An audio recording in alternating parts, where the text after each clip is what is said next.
नमस्कार दोस्तों, आपका स्वागत है रंजीत सिंह जी के स्टडी यूट्यूब चैनल में। दोस्तों, आज हम लोग 5000 एमसीक्यू सीरीज का पार्ट 48वां करने वाले हैं, जिसमें टॉप 50 महत्वपूर्ण प्रश्न सामान्य ज्ञान के होंगे। यह प्रश्न आपके सभी वित्तीय परीक्षाओं के लिए बहुत महत्वपूर्ण होंगे, इसलिए वीडियो को पूरा ध्यान से जरूर देखना। चलिए शुरू करते हैं। पहला प्रश्न है, जापान की संसद को किस नाम से जाना जाता है? इसके ऑप्शन है मजलिस या ड्यूमा या डाइट या नेसेट के नाम से।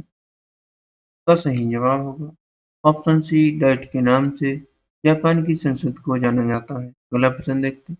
अगला प्रश्न है, रूस की संसद का क्या नाम है? इसके ऑप्शन है मजलिस, ड्यूमा, डाइट या कांग्रेस। का सही जवाब है ऑप्शन बी, ड्यूमा। रूस की संसद का नाम ड्यूमा है। अगला प्रश्न है, यूरोपीय देश डेनमार्क की संसद को क्या कहा जाता है? का सही जवाब है ऑप्शन ए, फॉल्केटिंग। यूरोप यूरोपीय देश की डेनमार्क की संसद का नाम फ़ोल्केटिंग है। अगला प्रश्न देखते हैं। अगला प्रश्न है, स्वीडन देश की राष्ट्रीय संसद का क्या नाम है? इसका सही जवाब है ऑप्शन बी, रिक्सडॉग। यह स्वीडन देश की राष्ट्रीय संसद का नाम है।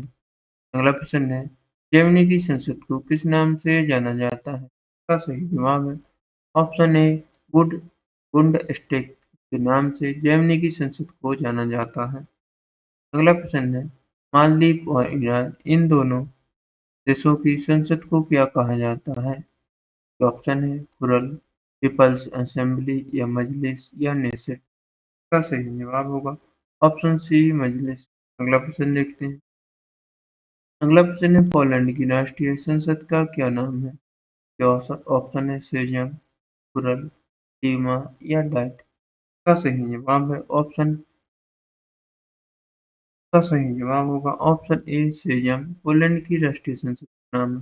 दोस्तों, वीडियो को पूरा ध्यान से जरूर देखना, क्योंकि यह प्रश्न आपके सभी वित्तीय परीक्षाओं के लिए बहुत महत्वपूर्ण है। सभी एग्जाम में बार बार पूछे भी जाते हैं, इसलिए वीडियो को पूरा ध्यान से जरूर देखना। अगला प्रश्न देखते हैं। अगला प्रश्न है, 22/2005 में भारत सरकार द्वारा किस भाषा को शास्त्रीय भाषा का दर्जा दिया गया था? इसके ऑप्शन है तमिल को या संस्कृत या तेलुगु या कन्नड़ को। का सही जवाब है ऑप्शन बी, संस्कृत भाषा को 2005 में भारत सरकार द्वारा राष्ट्रीय भाषा का दर्जा दिया गया था। अगला प्रश्न देखते हैं। अगला प्रश्न है, भारतीय संसद में राज्यसभा के महासचिव की नियुक्ति कौन करता है? इसके ऑप्शन है राष्ट्रपति, प्रधानमंत्री या उपराष्ट्रपति या मुख्य न्यायाधीश। का सही जवाब है ऑप्शन सी, भारतीय संसद में राज्यसभा के महासचिव की नियुक्ति उपराष्ट्रपति करता है। अगला प्रश्न देखते हैं। अगला प्रश्न है, विश्व व्यापार संगठन WTO की पहली महिला महानिदेशक कौन है? का सही जवाब है ऑप्शन ए, न्योंची ओकोंजो-इवेला। अगला प्रश्न है, ए मिलियन म्यूटेनिज नाउ नामक प्रसिद्ध पुस्तक के लेखक कौन है? ऑप्शन है सलमान रुश्दी, B.S. नयपाल या विक्रम सेठ या अरुंधति रॉय। का सही जवाब है ऑप्शन बी, B.S. नयपाल द्वारा ए मिलियन म्यूटेनिज नाउ नामक पुस्तक लिखी गई है। अगला प्रश्न है, film and television institute of India कहाँ स्थित है? ऑप्शन है मुंबई में, नई दिल्ली या पुणे या चेन्नई में। का सही जवाब है ऑप्शन सी, पुणे में। अगला प्रश्न है, विश्व में पहली मानव हृदय प्रत्यारोपण सर्जरी किसने सफलतापूर्वक की थी? इसके ऑप्शन है डॉक्टर क्रिश्चियन बर्नार्डी ने, डॉक्टर हरगोविंद खुराना या अलेक्जेंडर फ्लेमिंग ने या विलियम हॉलवे ने। का सही जवाब है ऑप्शन ए, डॉक्टर क्रिश्चियन बर्नार्डी ने। अगला प्रश्न है, वायुमंडल की कौन सी परत हानिकारक पराबैंगनी विकिरण को पृथ्वी तक पहुंचने से रोकती है? ऑप्शन है ध्रुवमंडल, अयनमंडल या ओजोन परत या मध्यमंडल। का सही जवाब है ऑप्शन सी, ओजोन परत। अगला प्रश्न है, मानव शरीर में मधुमेह रोग मुख्य रूप से किस हार्मोन की कमी के कारण होता है? ऑप्शन है थायरॉक्सिन, इंसुलिन या एड्रेनालिन या ग्लूकागॉन। का सही जवाब है ऑप्शन बी, इंसुलिन की कमी के कारण मधुमेह रोग होता है। अगला प्रश्न है, अधिकांश जलीय जंतुओं के ये मुख्य और सार्वभौमिक उत्सर्जन उत्पाद कौन-सा है? इसके ऑप्शन हैं यूरिया, यूरिक एसिड या अमोनिया या क्रिएटिनिन। इसका सही जवाब है ऑप्शन सी अमोनिया।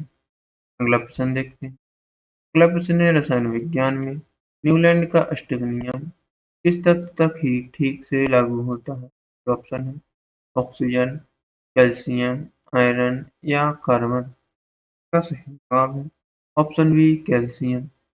अगला प्रश्न देखते हैं।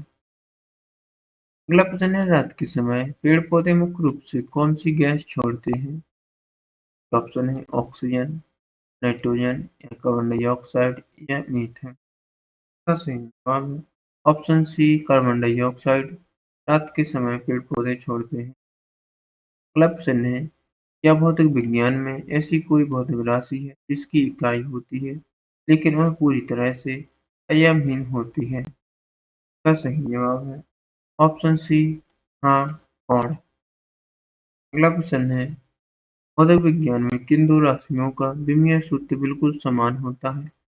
ऑप्शन है कार्य और ऊर्जा, चाल और वेग, ऑप्शन सी बल और दबाव, ऑप्शन डी द्रव्यमान और भार। का सही जवाब है ऑप्शन बी चाल और वेग। अगला प्रश्न है प्रसिद्ध जातक कथाएं मुख्य रूप से किस धर्म के लिए लोगों का पवित्र ज्ञान या साहित्य?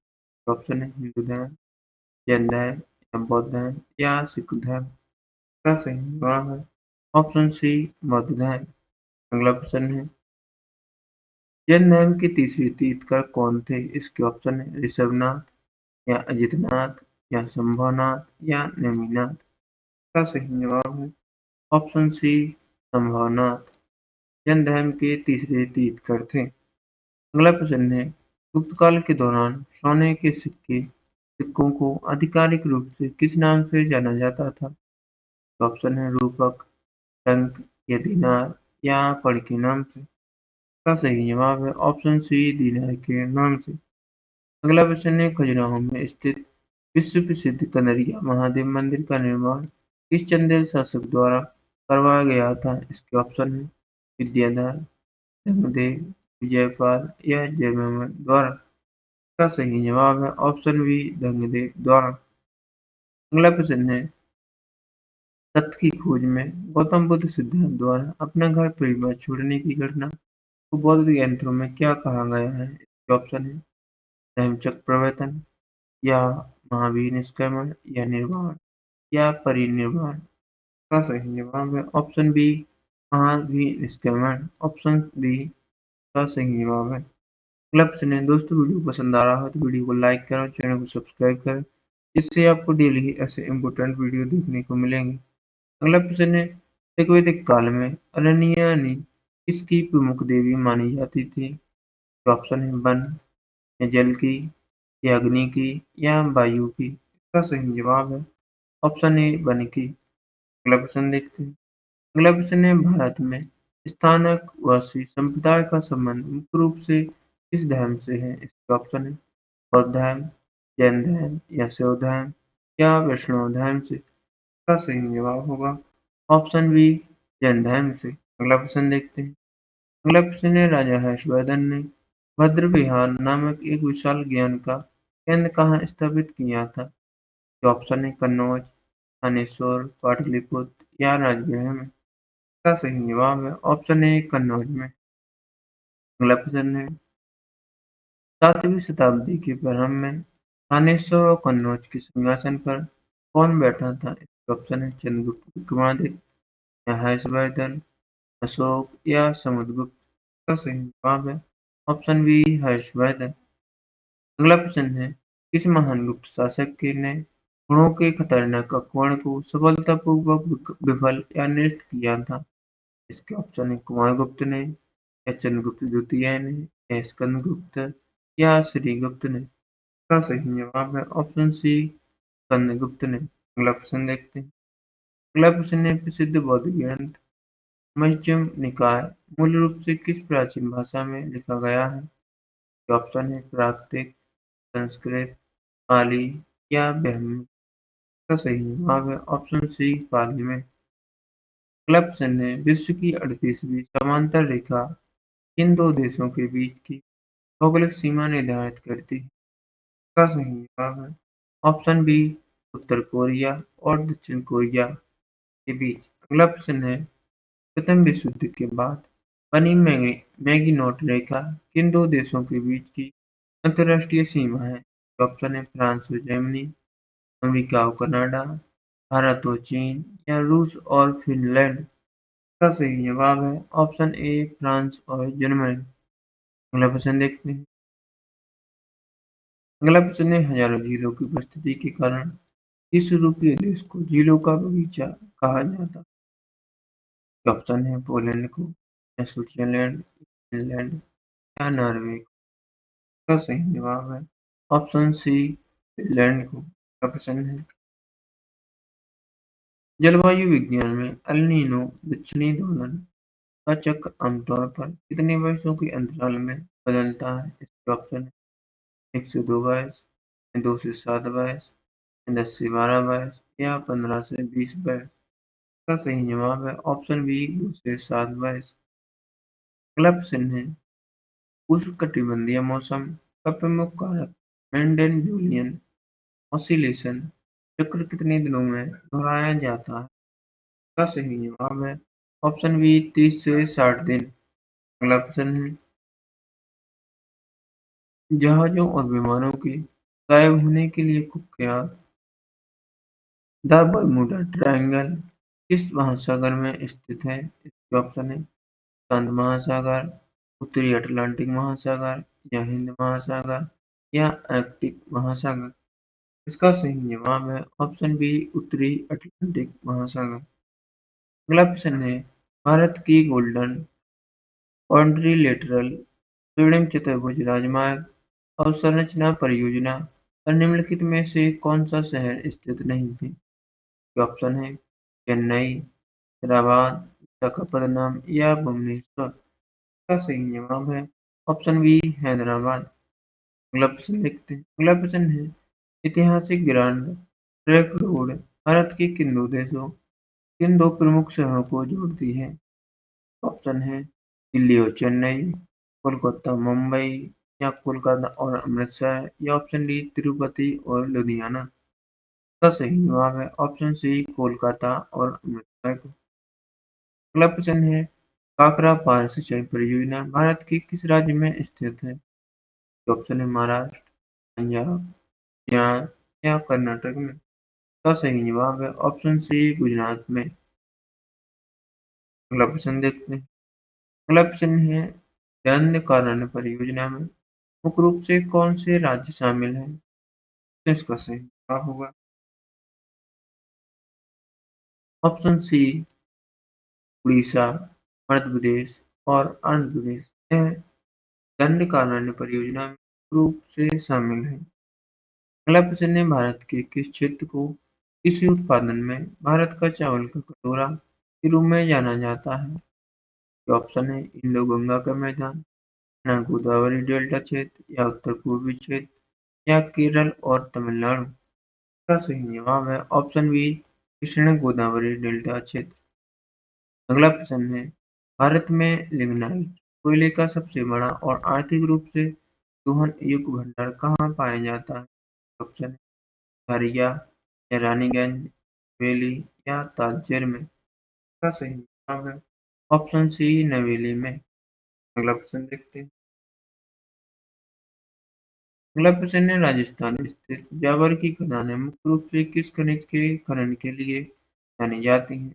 ऑप्शन है सीता, तांबा, सोना या कोयला के लिए। का सही जवाब है ऑप्शन ए शीशम।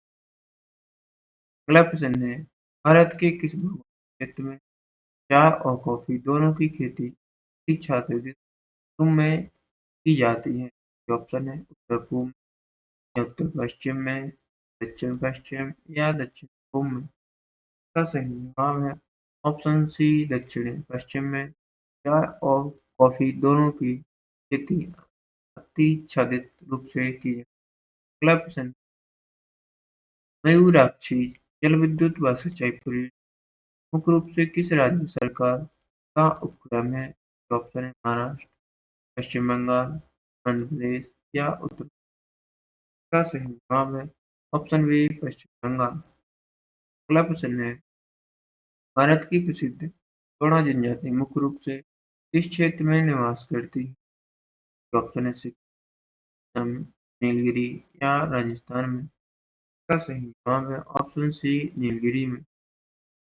अगला प्रश्न है, जयदूपीय भारत की कौन सी नदी विंध्य और सतलुज पर्वतमालाओं के बीच होकर बह रही है? ऑप्शन है नर्मदा, सोन या माही या नेत्रावती। इसका सही जवाब है ऑप्शन ए, नर्मदा। अगला प्रश्न है, खेलों में विश्व डोपिंग रोधी एजेंसी का मुख्य कार्य क्या है? ऑप्शन है पर्यावरण संरक्षण, मानवाधिकार, खेलों में डोपिंग रोकना, वन्यजीव संरक्षण। का सही जवाब है ऑप्शन सी, खेलों में डोपिंग रोकना। अगला और आखिरी प्रश्न है, भारत से बाधित होने वाले मैचों में इस्तेमाल किया जाने वाला प्रसिद्ध डकवर्थ लुईस नियम किस खेल से संबंधित है? ऑप्शन है फुटबॉल, हॉकी, टेनिस या क्रिकेट से। इसका सही जवाब है ऑप्शन डी, क्रिकेट से। दोस्तों वीडियो पसंद आए तो वीडियो करें और शेयर करें और चैनल को सब्सक्राइब करें, जिससे आपको डेली ही ऐसे इम्पोर्टेंट वीडियो देखने को मिलेंगे। आप लोगों को कमेंट करके बताना है कि आप लोगों ने 50 प्रश्न कितने प्रश्नों का मेरे देने से पहले दिया था।